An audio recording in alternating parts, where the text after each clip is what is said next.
Hello, I'm Doug Stenslick with Cripple Creek Backcountry, and today we're looking at the new Tecnica 0G Pro Tour. And a little history on this boot. We were very excited when the first version of this came out years ago. We've seen a couple versions since. The new one's back. It's lighter than ever. I was lucky enough to ski the proto version last year. Never really did clean off the mud from the end of the spring season, and I was very impressed with this boot. I used to typically, for light spring skiing, stay away from 4-buckle boots because they were just a little too heavy and didn't have the right range of motion. This boot has very impressive range of motion, and it comes in at just 1,300 grams in a 26.5. And in a 26.5 is very specific because I usually can't ski a boot that small anymore, and I always like to talk about fit to start. One of the biggest difference of this boot compared to last year's 0G Pro Tour is it is just a bit of a wider, roomier fit. For the longest time, Tecnica fit very narrow, and I kind of had to upsize these boots. To get into a 26.5 with very little punching or maneuvering around was an awesome start to having a really nice, snug, high-performance boot.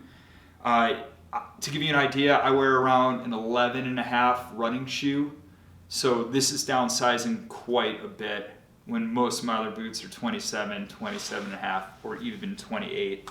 With that, they didn't overblow the boot out. A lot of the touring boots we're seeing these days are dealing with like a much wider last, so it feels good when anybody steps into the shop, and then it's very hard to fit once you pack the liner out. This boot's not like that. It's a good medium lasted boot. Should fit a lot of feet. They also have perforated punch zones in it that really hold a punch well. A lot of times when you're using carbon injected plastics, they won't hold a punch, but Tecnica thought of that. They put it over the widest parts of the boot.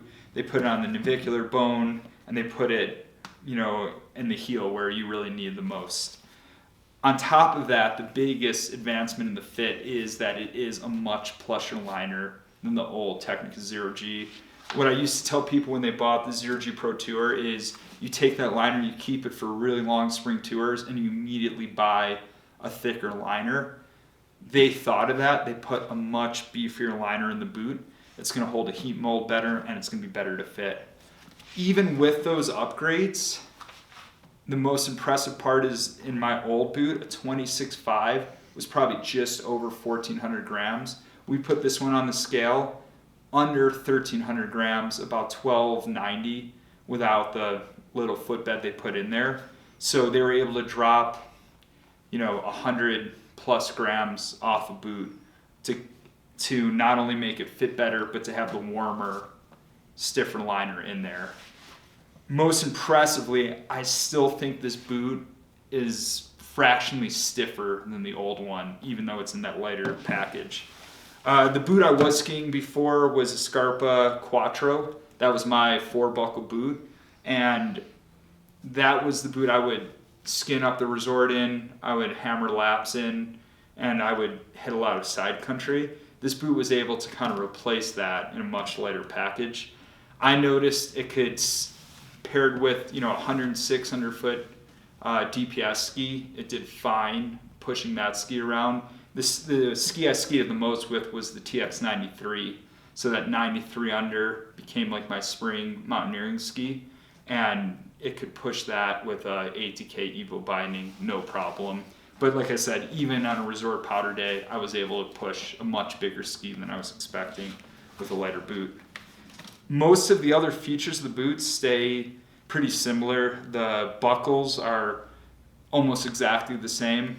They did upgrade the walk mode into more of a solid bar with less of a cutout, 2 rivets on the side instead of the 1.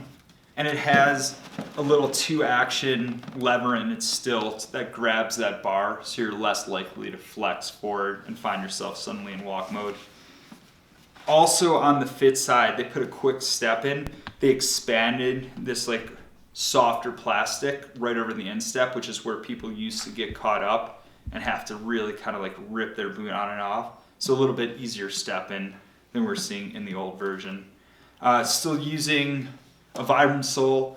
I think Vibram is the way to go for any kind of rock scrambling. A lot of companies have tried outsourcing or even insourcing their own proprietary rubbers. Vibram rubbers tend to hold up the best over time. Also, if you find a really good cobbler, they can be resold. In the Zero G Pro Tour, this is their stiffest version.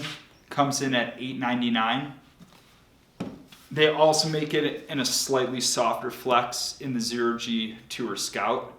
And on the flex scale, they're going to call this one something like a 130. This one they're going to call around a 115, around 120. And it's a little bit cheaper, $100 cheaper in the $7.99. Could be good if you don't want the steepest boot on the market. But what we're most excited about is for the first time ever, they are now making a women's Zero G Pro Tour. In addition, they also have the softer Scout version. But before, we used to carry this boot down to a 22.5. So women that were like hard charging that wanted a stiff touring boot could be in that. Now they have the women's specific with a cutout on the back for like a lower attached calf and, you know, different colorways. So it's nice to see Tecnica making the move, supporting the ripping women out there. So when I was using it with a bigger ski, I found if I stayed flex forward in the front of the boot, it could easily initiate the tips of even the 106. It was responsive, it didn't collapse on me when I was pushing at higher speeds, even on resort laps. Obviously, it's a boot very directly designed for ski touring, but I think it's important that a lot of people are looking for a boot that they're confident going uphill in the morning and they can get on laps, or they can get outside country with a boot like this. Before, we used to compromise all touring performance to be in a boot stiff enough to push one of these big skis, but I think this does it in a much lighter package. Zero G Pro Tour by Tecnica, I think it's going to be a much needed boot for a lot of skiers out there. I'd say the two ways you use this boot are, one, if you're a resort skier, you probably can get away with a fully rigid regular Alpine boot with no walk mode. And then this becomes both your hard charging boot for days you're trying to sneak out a gate and for much longer spring tours. And for a lot of people like myself that are used to skiing, you know, the light 2-buckle boots, this is a boot that I don't mind carrying the extra weight. And even for like the longest tours, I feel good about it. And it really has supported me through like a hard season of spring skiing. Hope you guys like it. Let me know if you have any questions in the comments. And yeah, stay safe out there.